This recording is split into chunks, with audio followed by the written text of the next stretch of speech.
Physiology medicine में।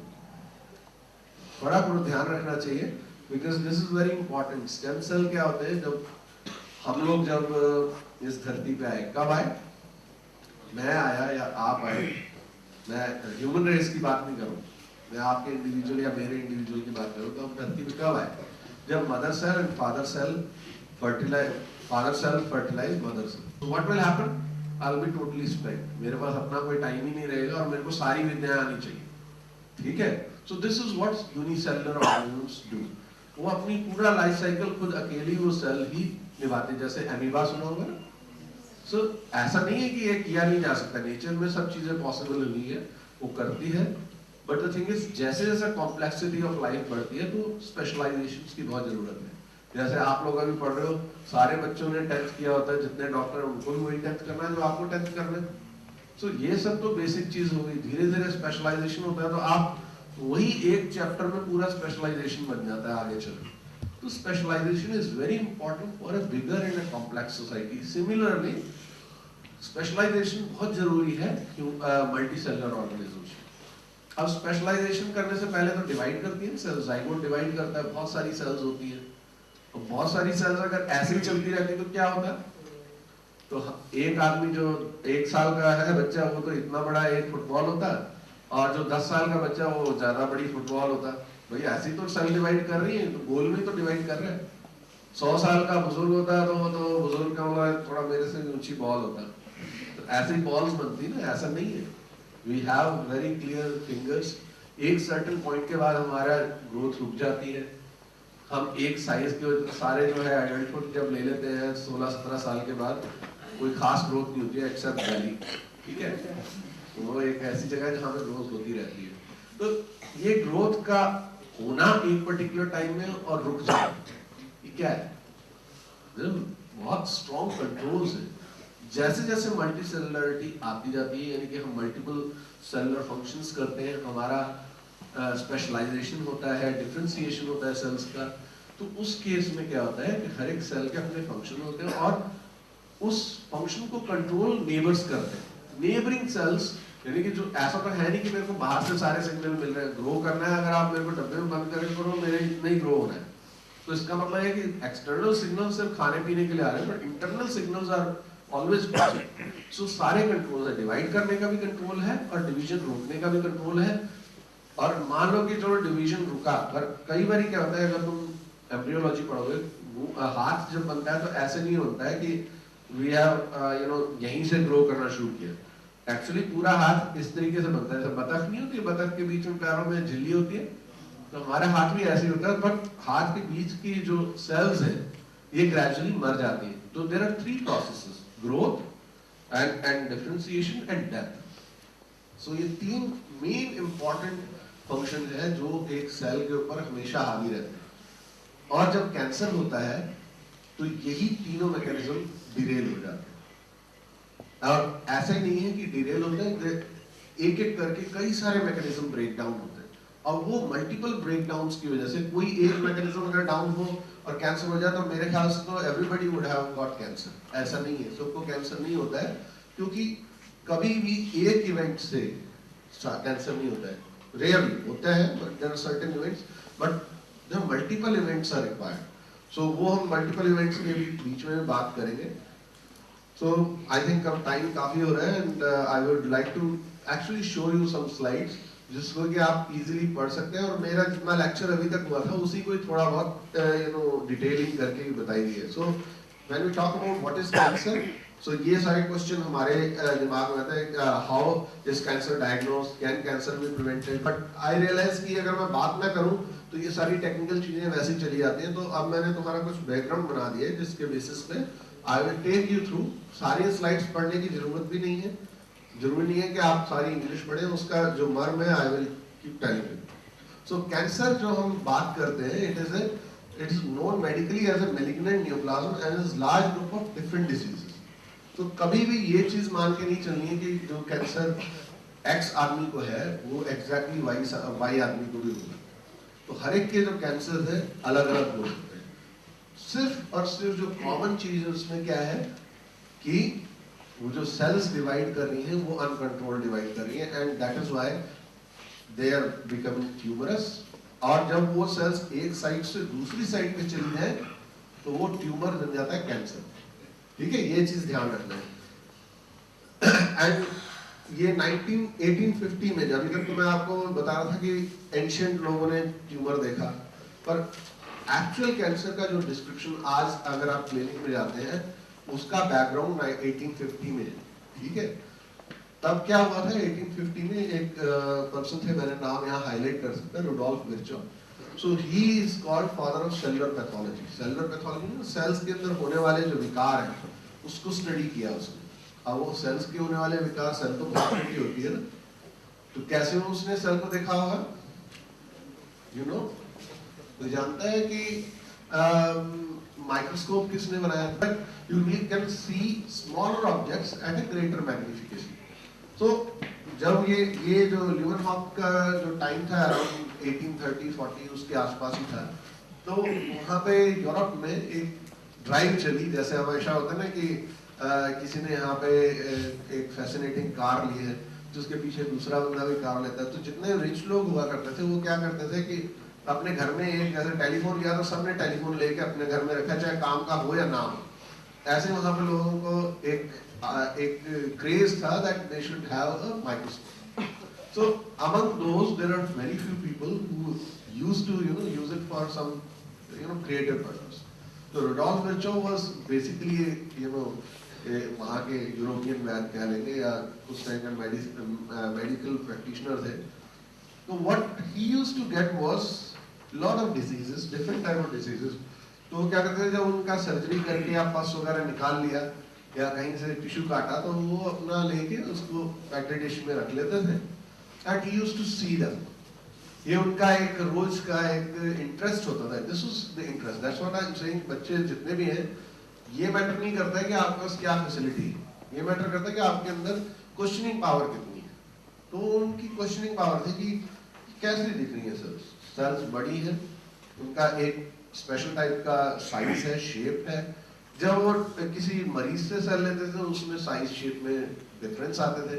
मान लो उसमें ओरल कैविटी से यानी कि मुंह के अंदर से टिश्यू लिया, वैसे तो सेल्स नॉर्मल फ्लैट नजर आ रही है, पर जब किसी के घाव से सेल्स लिया तो सेल्स बड़ी अजीब तरह की नजर आ रही है। तो उन्होंने वो सारी चीजें, ऐसा नहीं है कि देखी और भूल गए, उन सारी चीजों को इन्यूमरेट किया, पेशेंट वाइज उसको एक पूरा कंपेंडियम बनाया कि हाँ इसकी ये पेशेंट था, ये इसको बीमारी थी, इसके अंदर इसकी सेल्स कुछ इस तरीके से दिखी। और ये बहुत इंपॉर्टेंट साइंटिफिक नोटबुक बाद में बनी and that is why he was titled as, ये कहीं लिखा नहीं है कि नेम प्लेट पे उसके घर लिख दिया कि ये पिताजी बना दिया हमने सेलुलर पैथोलॉजी में। बट जितने भी आजकल के पैथोलॉजिस्ट हैं वो आज भी उन्हीं की ड्राइंग्स और उनकी जो स्टडीज थे उनको रेफर करते हैं। That is why he is called father of cellular pathology. Another very important thing, cancer is a multi-step genetic and epigenetic disease. हमारे को ये चीज जरूर ध्यान रखनी चाहिए, कैंसर जो है ये ऐसा नहीं है कि कहीं इन्फेक्शंस वगैरह से ही आ रहा है। There are two factors always that work. एक होता है हमारे जीन्स, एक होता है हम किस एनवायरनमेंट में रह रहे हैं। It is a basically two-hit mechanism. सारे जितने लोग स्मोकिंग करते हैं सबको कैंसर नहीं होता है, पर जो स्मोकिंग नहीं करते हैं उनको भी कैंसर होता है। पर जो स्मोकिंग करते हैं उनके अंदर कैंसर होने की संभावना ज्यादा है। तो मतलब क्या है कि कईयों के जीन्स होते हैं, अगर उसको सही एनवायरनमेंट कैंसर होने के लिए मैं कह रहा हूँ, सही एनवायरनमेंट ऐसा मिल जाए जिसके कि उसको एक तो टांग उसकी वैसे ही टूटी हुई है, उसके जीन्स उसके ठीक नहीं है, दूसरा उसने स्मोकिंग या चूना और कट्टा खाना शुरू कर दिया और ऊपर से पान खा रहा है या गुटखा खा रहा है या तंबाकू खा रहा है, तो ultimately they hit on a different path. मतलब हमारे यहाँ जैसे अब मान के चलिए, एक बहुत एग्जांपल है, ऐसा हर जगह नहीं होता है। इफ यू नो, हमारे हर एक बॉडी के अंदर 2 सेट ऑफ जीन्स होते हैं ना, एक पैटर्नल और एक मैटरनल। 2 क्रोमोसोम होते हैं ना, जैसे कितने ह्यूमंस में कितने क्रोमोसोम होते हैं? 23 pairs. Out of 23 pairs 22 are autosomes और एक जो पेयर होता है वो सेक्स क्रोमोसोम्स का होता है। जो ऑटोसोम्स होते हैं they are almost exact copies, right? So अगर एक मदर में से उसको एक डिफेक्टिव जीन मिला और दूसरा जीन का उसी जगह पे उसी साइट पे डिफेक्ट उसने सिगरेट पी के कर लिया, तो क्या होगा, both copies of genes are defective. So वो आदमी को वो जीन जिसकी हो सकता है आगे जरूरत हो, जो एक कॉपी से काम चल रहा था वो भी काम चलना बंद हो गया, तो वो पर्सन ससेप्टेबल हो गया कैंसर के लिए। ठीक है, सो जीन्स और एपीजीन्स मींस जो एनवायरनमेंट उसके ऊपर इफेक्ट कर रहा है, दोनों काम करते हैं तभी कैंसर होता है। And cancer is a disease of cell division and cell death. जैसे मैंने बताया था ना कि सेल्स के 3 फंक्शन है, 1 डिवीजन, डिफरेंशिएशन एंड डेथ। ये इधर 2 ही लिखे हैं, बेसिकली तीनों में ही जब डिफेक्ट्स बनने लगते हैं तो कैंसर इनिशिएट करता है। This is how it looks like कि नॉर्मल सेल्स में सारी चीजें कंट्रोल होती हैं, एक सर्टेन लेवल के बाद सेल्स जैसे जब रिपेयर करनी है, खासतौर से जब हमें इन्फेक्शन होता है, हम लोगों को जैसे जुकाम हुआ या कभी कोई एक ऐसा इन्फेक्शन हुआ जिससे कि हमारे को बुखार आया, होता है ना बुखार, सभी लोगों को कभी ना कभी तो बुखार हुआ होगा। बुखार क्यों होता है? जब हमारे को कोई फॉरेन इन्फेक्शन अंदर बॉडी में एंटर करता है तो हमारा ग्रो नहीं करता, पर जो एग्जिस्टिंग इन्फेक्शन है उसको कैसे खत्म करते हैं? तो हमारे बॉडी में जो टी एंड बी लिम्फोसाइट्स अभी हम बात कर रहे थे, वो लिम्फोसाइट्स डिवाइड होना शुरू करते हैं और इतना तेजी से डिवाइड करते हैं कि जैसे अगर एक पर्टिकुलर टाइप के लिम्फोसाइट्स हैं हमारे बॉडी के अंदर से कितने 10 लिम्फोसाइट्स हैं, तो बाय द एंड ऑफ 2 और 3 डेज वी हैव हंड्रेड्स। तो इतना फास्ट डिवीजन होता है, पर वो डिवीजन अगर इसी रेट से होता रहेगा तो क्या होगा, हमारी बॉडी तो सस्टेन करने लायक नहीं, वो एक कैंसर वाला फॉर्म ले लेगा। But after a certain period of time these cells, जब उनका इन्फेक्शन वगैरह खत्म हुआ, तो वो सेल्स के अंदर अपनी इनहेरेंट प्रॉपर्टी है कि these cells don't survive long, they die, and that is called a normal cell division cycle। कि खुद से जब जरूरत होगी तो सेल्स का नंबर बढ़ता है और जब जरूरत नहीं है तो they die, and that process is called cell suicide। तो हमारे बॉडी में हम सुसाइड करें ना करें वो डिफेक्टिव हो जाते हैं, या फिर सेल डिवीजन के मैकेनिज्म डिफेक्टिव हो जाते हैं। बोथ केसेस में we actually find a cancerous growth। Okay, another very important aspect, I think आप मेरे को बता दीजिएगा जब खत्म करना है तो। What's in the metabolic processes? Yes, that's very important, very good। Anybody? और कोई नहीं? मान लो एक कैंसर मेरे हाथ के इस बाहर है, ठीक है, एक वो कैंसर हुआ और वो नोड्यूल बनाया 1 सेंटीमीटर का। 1 सेंटीमीटर इतना होता है ना, यहाँ पे पड़ा हुआ है। एक नोड्यूल हुआ मेरे गले के इधर 1 सेंटीमीटर का, और एक नोड्यूल हुआ सिर के अंदर 1 सेंटीमीटर का। सो फेटल हो जाता है। यहाँ वाला ही 1 सेंटीमीटर का अगर हमारा ट्यूमर बन जाए गले के अंदर तो वी कैन नॉट ईट, तो हमारे को फिर लिक्विड डाइट पे जाना पड़ता है। अगर किसी वजह से हमारी ये गले की नली जो है वो अगर कंस्ट्रिक्ट कर जाए या सांस की नली कंस्ट्रिक्ट कर जाए 1 सेंटीमीटर, तो हमारा सांस लेना और खाना खाना दोनों ही पॉसिबल नहीं है। सो बेसिकली ये जो स्लाइड इंडिकेट कर रही है ये डिपेंड करता है कैंसर की लोकेशन क्या है, किस लोकेशन पे ग्रो कर रहा है और उसके इफेक्ट क्या है। तो पोजीशन का इफेक्ट बहुत होता है कैंसर के केस में। अब लंग्स के अंदर है, लंग्स के अंदर कैंसर डिट्रीमेंटल बहुत होता है, उसका रीजन क्या है? और जब लंग कैंसर वाला आदमी अगर किसी के फैमिली में कहीं देखा हो तो जब वो कफ करते हैं तो साथ में ब्लड आता है, मुंह से ब्लड आता है, कफ करते हैं तो ब्लड आता है। उसका रीजन क्या है? हमारे जो नॉर्मल लंग के टिश्यूज हैं उनका बेसिक फंक्शन एक गुब्बारे की तरह है, right? They are very elastic. सांस लेते हैं तो फूल जाता है, सांस छोड़ते हैं तो सिकुड़ जाता है, और जब ये फूलता सिकुड़ता है तो इसमें एक काफी इलास्टिसिटी है। तो जैसे ही मैंने बताया था ना कि ट्यूमर होता था, क्या एक बल्क ऑफ सेल इकट्ठा हो जाता है, जो कि एक पतली झिल्ली होना चाहिए था, वो एक मोटा सा बल्क ऑफ सेल्स इकट्ठा होता है।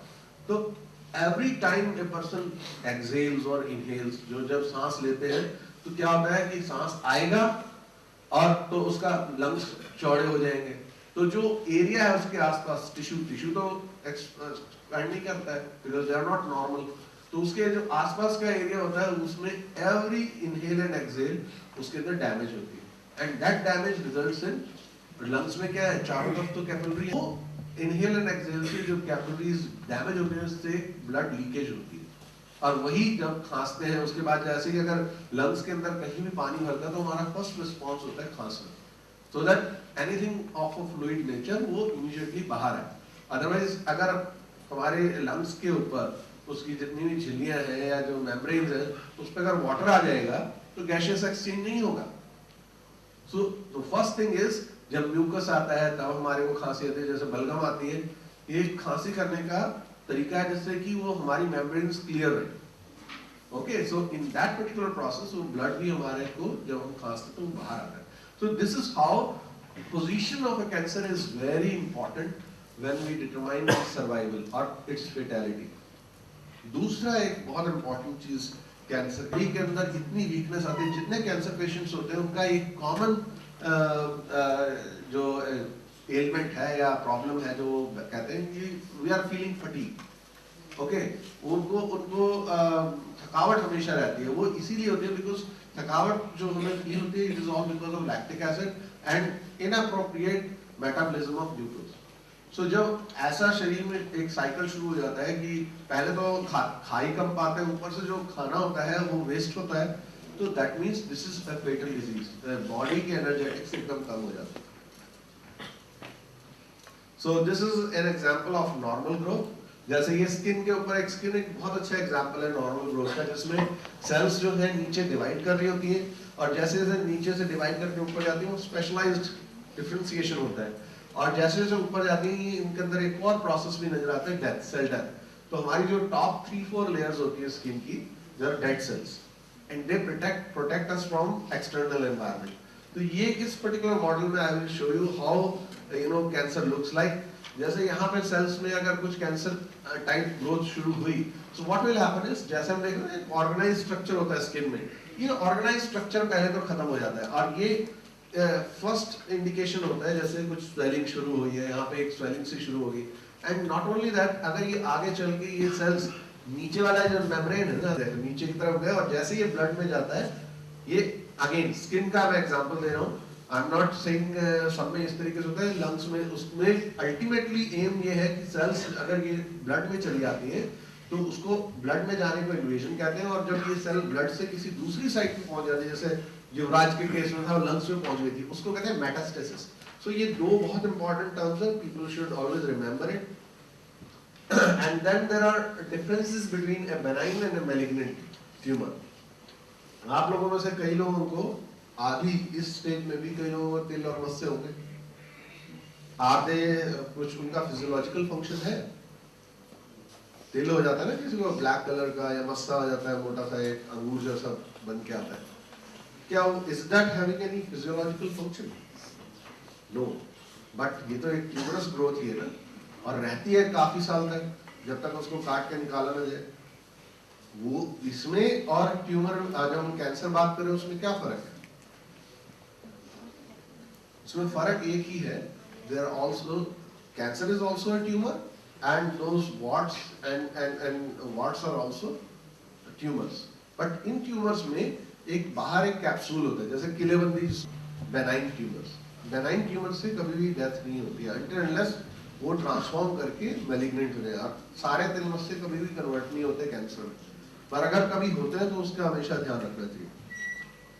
So benign tumor is a tumor that is not capable of indefinite growth and does not invade the healthy surrounding tissue extensively is called a benign tumor. On the other hand, a tumor that continues to grow and become progressively invasive and spreads to other parts of the body is known as a malignant tumor. The term cancer specifically refers to such kind of malignant tumors. ये मेरे ख्याल से I think we have already crossed, काफी time हो गया है, तो मैं सिर्फ इसी स्लाइड को तुम्हें दिखाऊंगा और इसको थोड़ा सा डिटेल करके we will stop. ओके, अब ये पर्टिकुलर स्लाइड है, ये बहुत इंपॉर्टेंट टेक होम मैसेज है. यहाँ पे हमने कई सारे कैंसर्स, ये सारे जो है ये बॉडी पार्ट्स नहीं है, ये उनके कैंसर की बात हो रही है. Prostate cancer, thyroid cancer, testis cancer, melanomas, breast cancer, so these are all cancers. उसके बाद कुछ कॉलम है मैंने यहाँ पे लिखे हुए, कुछ पीपल कैन इंटरप्रेट. वहाँ वाले लोग समझ आ रहा है इसमें कुछ कॉलम्स लिखे हुए, इसका क्या मतलब है? कुछ वैसे ही इंसाइट अगर कुछ है तो बताओ. Going to survive, तो वो तो आपका मरना तो पक्का है, यही होता है ना. फिर उसको क्या कहता है, अरे नहीं नहीं तुम जियोगे। ये सब तो एक हो गए, एक जनरल एक ह्यूमन फीलिंग है, कंपैशनेट फीलिंग है, नहीं नहीं तुम्हें कुछ नहीं होगा, और कुछ तो होगा। और वो कैसे तुम्हें पता लगे? तुम साइंटिस्ट अगर हो तो साइंस कहाँ पर है? तुम कैसे पहचानोगे कि वो कैंसर वाला पेशेंट जिएगा या मरेगा? ओके, तो ये पर्टिकुलर टेबल एक बताता है कि कौन सा कैंसर कितना एग्रेसिव है। तो जिसको भी कैंसर हुआ है वो जरूरी नहीं है कि वो अगले 6 महीने में उसका राम नाम होने वाला है। वो ऐसे कि जब हम क्लिनिक में देखते हैं, जैसे डे 1 पे कोई एक आदमी क्लिनिक में आया, क्लिनिक में आने के बाद क्या हुआ, उसका एक इलाज होना शुरू होता है। इलाज में या तो सर्जरी होगी, या थोड़े केमिकल दिए जाएंगे, या फिर उसको रेडिएशन दिया जाएगा। रेडिएशन तीसरा एक ये मेथड रेडिएशन का होता है, यानी कि उसको एक्सरे के अंदर दिखाते हैं। तो वो उस एक्सरे में दिखाने से क्या होता है, या केमिकल्स देने से, ये स्पेसिफिक केमिकल होते हैं जो कैंसर में दिए जाते हैं, जहां पर जो सेल्स डिवाइड कर रही होती है, ओके, वो डिवाइडिंग सेल्स के ऊपर अटैक करते हैं केमिकल्स या रेडिएशन, और वो सेल्स के जो क्रोमोसोम्स होते हैं उनको ब्रेक कर देते हैं। तो इन केस दोस क्रोमोसोम्स के अगर वो क्रोमोसोम डैमेज हो जाते हैं तो सेल्स एक सिग्नल देती है that I am not going to survive anymore, और ये death signals even cancer cells में भी एग्जिस्ट करते हैं, and those cells actually die. So जब हम ये थेरेपी दी जा रही होती है किसी को, तो क्या होता है? मैंने आज एक पेशेंट की थेरेपी शुरू की, तो उसको मैं एक दिन दूंगा, फिर अगले हफ्ते दूंगा, फिर तीसरे हफ्ते दूंगा। उसके बाद उसका जो कैंसर होता है ऑलमोस्ट ऐसा लगता है कि चला गया, ठीक है। उसको घर भेज दिया जाता है। घर भेजने के बाद फिर उसको 6 महीने बाद बुलाया जाता है।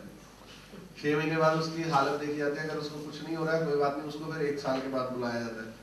तो ऐसे ही जब सब लोगों ने, जितने भी क्लिनिशियंस थे, जितने भी डॉक्टर्स थे, उन्होंने स्टडी किया कि हमने इनको चाहे कोई भी ट्रीटमेंट दें, और अगर हम इनको 1 साल बाद बुलाते हैं तो कितने लोग आते हैं, या 5 साल बाद बुलाते हैं तो कितने लोग आते हैं। तो ये पर्टिकुलर टेबल है कि अगर प्रोस्टेट कैंसर वाले अगर 100 पेशेंट हैं, ओके, तो उनको 5 साल बाद अगर बुलाया तो कितने लोग वापस आएंगे क्लिनिक में?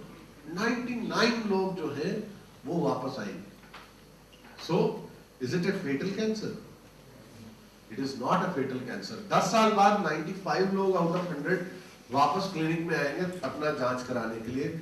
ऐसे ही 20 साल बाद लगभग 81 आएंगे, और पहले तो ऐसे ही है ओल्ड एज कैंसर, उतना तो वैसे भी आदमी नहीं जीता है जितना, मतलब अगर आप इसमें एक्सपेक्ट करें कि 80 लोग अगर वापस आएंगे तो that means it is not a fatal cancer. Thyroid वाले पेशेंट्स में again if you see 96 people out of 100 will come back to the clinic and say कि हाँ अभी हम सर्वाइव कर रहे हैं। Similarly by the end of 20 years, ये जैसे यहाँ पे तो फिर भी 81 थे, यहाँ तो 95%, यानी कि इतना सर्वाइवल है। हमारी एक कुलीग थी हमारे सेंटर में जो अभी रिटायर किए, वो डॉक्टर थी, उनको थायराइड कैंसर हुआ था, एंड इट इज टोटली बहुत बढ़िया तरीके से सारा इलाज हो गया, and she is doing well. अब 4-5 साल तो हमने देखे, and there is no difference in her body functions. Similarly testis cancer जो हमने युवराज सिंह के बारे में देखा, टेस्टिकुलर कैंसर में अराउंड 95% होता है, और 88% 20 years. So he is a very very benign cancer. I will say that. हालांकि इतना ज्यादा इससे डरने वाली बात नहीं है। अब उल्टा चलते हैं टेबल में नीचे की तरफ से, पैनक्रियास को पढ़ो। पैनक्रियास को पढ़ेंगे तो क्या लेगा तुम्हें? 4 लोग आएंगे 5 साल के बाद। 100 से शुरू किया और 4 आए, कितना डेंजरस है? It's a fatal cancer. So all cancers are not fatal, but certain cancers are really fatal. वो अगर एक बार डिटेक्ट होता है तो we have to be very careful, and उसका मैनेजमेंट जो है अभी हमारे पास पॉसिबल नहीं है। बट ऐसा नहीं है कि ये जो प्रोस्टेट कैंसर है ये उसकी इनहेरेंट नेचर है, क्योंकि अगर हम ये प्रोस्टेट कैंसर को देखें 5 year सर्वाइवल रेट अब अराउंड 100 है, पर ऐसा आज से 50 साल पहले नहीं था। सो ये मत सोचें कि कैंसर पहले भी फेटल था और आज भी फेटल है। Scientist are doing lot of work to extend the life of the cancer patient. तो आजकल की जो थेरेपी है, सर्जरी है, that has improved so much, and again you people are the one who have to now take this subject further so that हम और कुछ अच्छे साल किसी कैंसर पेशेंट की लाइफ में ऐड कर सके। सिमिलरली सर्वाइकल कैंसर का 5 year सर्वाइवल जो है 93% हो गया है, जो कि पहले 40-50% था। So इधर भी बहुत इम्प्रूवमेंट हुई है। ये सिमिलरली देखो, ये एक्यूट लिम्फोब्लास्टिक ल्यूकेमिया, ये मोस्टली चिल्ड्रन में होता है। इसमें 10% सर्वाइवल था, which has gone to 90%. So they are very important leads and our victories over cancer. So ऐसा नहीं है कि हम कुछ काम साइंटिस्ट करते नहीं है, बट अगेन हमारा सबसे बड़ा अभी ऑब्जेक्टिव यही है कि वो इतनी स्ट्रॉन्ग है कि उससे जो कैंसर पेशेंट होता है उसको उससे ज्यादा कष्ट होता है। तो एक ब्रांच अभी हमारी ऐसे भी चल रही है कि हम किस तरीके से नॉट ओनली उसको एक अच्छे लिविंग ईयर्स दें, बट उसके जो साइड इफेक्ट्स हैं, जो अभी एग्जिस्टिंग थेरेपी है, उसके हम साइड इफेक्ट्स भी कम कर सकें। So these are the different scientific arenas that we are working, and you people have to now take this further, and as you grow further in scientists, I'll be happy to see some of them at least coming closer. अब मैं सारी slides नहीं दिखाऊंगा, I think I have talked most of them, ठीक है, कैसे उनके नाम रखे जाते हैं, और कैंसर में क्या होता है, जो हमारे अपने बॉडी के जीन्स होते हैं वही गड़बड़ हो जाता है, तो गुड जीन्स गोज बैड। तो ये सारी स्लाइड्स आई थिंक कभी टाइम की वजह से मैं अब सारा नहीं बताना चाह रहा हूँ, and they all are very technical. Cancer detection and diagnosis, हम कैसे डायग्नोस कर सकते हैं। सबसे पहले ये माइक्रोस्कोप में, जैसे मैंने ल्यूमेनहॉक और रुडोल्फ विर्चॉ के बारे में बताया, तो ये जब हम सेल्स को देखते हैं, एक नॉर्मल सेल कैसे दिखती है और एक कैंसर सेल कैसे दिखती है, उसके न्यूक्लियस में, उसके साइटोप्लाज्म में क्या वेरिएशन होती है, जिसको देख के पैथोलॉजिस्ट बताता है कि इसको कैंसर है और इसको कैंसर नहीं है। फिर ये भी देखते हैं, उसके टिश्यू के हिस्से को लेकर उसको साइड से कट करके देखते हैं, उसको कहते हैं बायोप्सी, कि इसके अंदर सेल्स का ऑर्गेनाइजेशन टिश्यू के अंदर कैसा है। ये अगर टोटली डिसऑर्गेनाइज्ड है तो वो कैंसर की तरफ जा रहा है, अगर ऑर्गेनाइज, चाहे मोटा भी है पर अगर ऑर्गेनाइज स्ट्रक्चर है, दैट मींस हाइपरप्लेसिया है, मतलब उसको भी कैंसर नहीं है। देन ट्यूमर्स कैसे ग्रेड किए जाते हैं, ये सब चीजें अगर आप एडवांस में जाओगे तो यू कैन एक्चुअली होता है ना। इसमें हम कहते हैं प्राइमरी और सेकेंडरी। प्राइमरी सेकेंडरी एक क्लियर और टर्मिनोलॉजी है, मैंने नहीं बताया अभी तुम लोगों को। जहाँ पे जिस साइट पे ब्लड ट्यूमर, एक सॉलिड ट्यूमर, तो सॉलिड ट्यूमर एक जगह बैठा हुआ है, प्राइमरी ट्यूमर अगर आइडेंटिफाई होगा उसको तो हम काट के निकाल सकते हैं। But if it becomes a secondary tumour, secondary मतलब ये यहाँ पे ग्रो किया, यहाँ पे तो ट्यूमर है ही है, पर यहाँ से जब वो चला ब्लड से तो दूसरे साइट में अगर चला गया तो वो एक साइट पे नहीं होता है। माइक्रो इन्वेजिव ट्यूमर एक टर्मिनोलॉजी हो रहा है कि छोटे छोटे ट्यूमर होते हैं जो कई बार हमारे एमआरआई में भी नहीं आते। तो आपने एक बड़ा ट्यूमर तो निकाल दिया, थोड़ी देर में जैसे तुमने उसको पेशेंट को छोड़ा रिकवरी के लिए, तो छोटे और भी कई ट्यूमर होते हैं वो बड़े हो जाते हैं, और इसीलिए सर्जरी नहीं की जाती। सर्जरी हमेशा एडवांस स्टेज में एडवाइज नहीं की जाती, वो सिर्फ अर्ली स्टेज में सर्जरी होती है। So then why will we come to know that we are having we are suffering from thyroid? Sorry, we have developed tumors. How will the patient come to know? Tumour जो होता है ना, this is a silent disease, और silent disease के लिए get them examined from the clinicians, doctor के पास जाना चाहिए। और आजकल एक नया कंसेप्ट भी आया है कि जो भी डिजीज है, चाहे वो फुट की है या ब्रेन की है या कैंसर है, they all are represented in the blood. ठीक है, ब्लड एक कॉमन फ्लूइड है बॉडी का जो हर जगह को ड्रेन करता है, राइट। और वो उसका जो इमेज है वो कहीं ना कहीं ब्लड में आती है। तो एवरीबडी वांट्स कि ब्लड बेस्ड टेस्ट डेवलप किए जाए, और ब्लड की जो बायोकेमिस्ट्री है उसमें बड़ा फर्क आता है। तो it is already now people are doing that after 35 years of age, चाहे हमें कुछ प्रॉब्लम है या नहीं है, और 40 years of age, we should go to the clinic. हमें डॉक्टर के पास जाके अपनी सारी पैथोलॉजी की रिपोर्ट एक बार चेक करनी चाहिए। तो जितनी भी साइलेंट डिजीज होती है, in early stage all tumours are symptomless, कोई सिम्टम नहीं होती है। पर जब एडवांस स्टेज में आता है तभी सिम्टम आती है। और हमारे कंट्री में जब तक बहुत पानी से ऊपर नहीं चला जाता है तब तक कोई भी क्लिनिक में जाना नहीं चाहता है, which is not a good practice. Okay, so always we have to be of a very vigilant nature, अपने हेल्थ के बारे में। So cancers can be caused We have lot of, अगर हमारे यहाँ वो mutations को handle करने के लिए mechanism नहीं होते, everybody would have been mutated, और यहाँ ये class में सारों की शक्ल एक जैसी नहीं दिख रही होती, ठीक है? So the reason is we have strong mechanisms to counter these mutations. जो ये mutation का या DNA repair mechanisms जब compromise हो जाते हैं, these are also another way to develop cancer. Okay, so cancer is a cumulative effect of many dysregulations. So एक dysregulation नहीं होता है कि सिर्फ mutations ही होता है. Mutations are of three different types. Mutations can be silent mutations, negative mutations, gain of function and loss of function. Right? So silent mutations has no bearing. These are happening and happening because अगर हमारा genes जो no. I want to ask some career options in biology. Oh, that's very interesting. See, it's a very competitive field, right? So whenever you are not able to go to medicine, so there are many other areas which you can venture into, especially the biotechnology which comes to my mind. Biotechnology is to use or harness biodiversity for the benefit of the mankind. So there are many biotechnological firms which are coming up, and you can be an entrepreneur. Entrepreneur means you can start your business. If you are having a very good idea, you can actually start up a biotechnology firm. After having your proper training of say zoology is another very important aspect. You can become cell biologist. You can, it's a very competitive field. If you have 1% less, I can also give you my example. मैंने बताया था मैं PMT के लिए तैयारी कर रहा था, नंबर बहुत बढ़िया आए थे, ठीक है मेरा नहीं हुआ, बट उसके बाद परसेंटेज 12th की भी मेरे अराउंड कुछ 67 और समथिंग थी overall, and then I wanted, मेरे घर के बिल्कुल पास में दिल्ली कॉलेज ऑफ फार्मेसी था, सो देयर आई, मेरा जो कट ऑफ था वो सिर्फ 0.9% से I was down, so my direction would have been totally different अगर मेरा वो 0.9% ही आता. So your performance determines where you will go. It is not necessary that you have many options. Options come if you have more marks, and it is always good if you have your performance is good. You will certainly get in PMT. PMT is very good.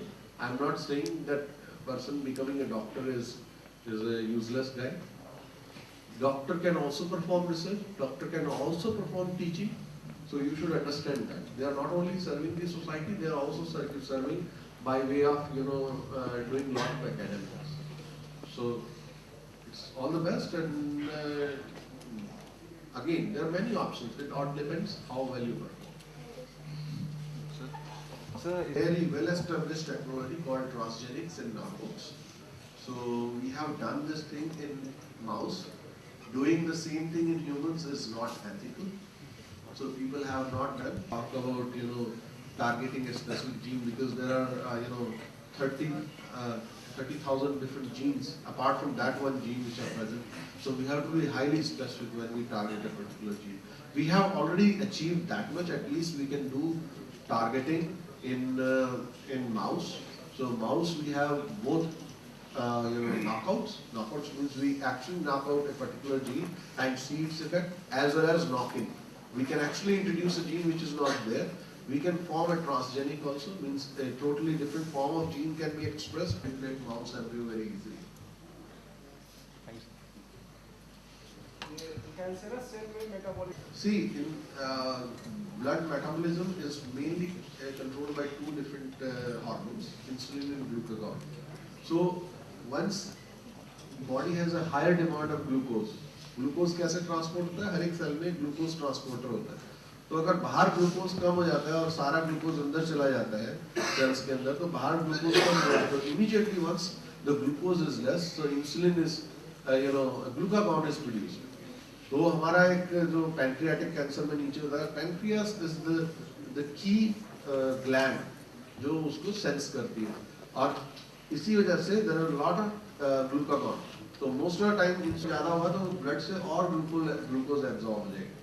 So that is a thing. So इसलिए glucose का level maintain करके रखें, little high glucose, but that high glucose does not have any detrimental effect on the cancer. वो बल्कि promote ही करते हैं. Makes it difficult Do for you us. think injections are easier or oral administration is Sir, easier? what all will be the reason? No, I am asking you, if I want to inject something in you, will that be better or you want to have it orally? Sir, injection is better. Oh, how many agree? How many agree, please? You agree? Because of taste only. Oh, taste. No, it is not. You should understand that whenever we talk about vaccinology or vaccines, people always prefer oral administration. Any drug which is administered orally can be applied by the same person. Okay? या कोई दूसरा आदमी लगा सकता है. नहीं तो जो injections होते हैं, that requires a specialized person to actually find the vein. In case you are not finding the correct vein, so this is it's a general notion that हम बल्कि जो injectables are much easy to develop. Okay, but to develop an oral vaccine or oral therapy is much more difficult because you have to cross the gut epithelium. You know, so if you don't have absorption in the gut epithelium, your things will go waste. So you have to develop such kind of method so that it is absorbed through the gut membranes. Injections में कुछ भी चीज inject की जा सकती है, but you cannot feed anybody anything and that will enter into the body. It is more difficult, and everybody wants that the medicines and vaccines should be available orally. ये ज़्यादा challenging है.